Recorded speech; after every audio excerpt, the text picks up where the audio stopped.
So when we're talking about buyout, what does that mean for a resident? What can they expect with a buyout? So the three communities that we have proposed buyouts for are Draper, Waterways, and Ptarmigan Court.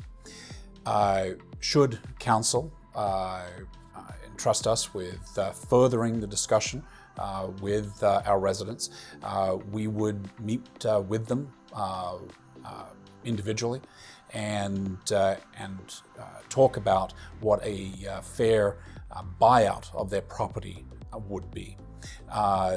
We would not go into that discussion with a predetermined outcome. We would certainly prepare for it with market assessments so that the discussion could be informed.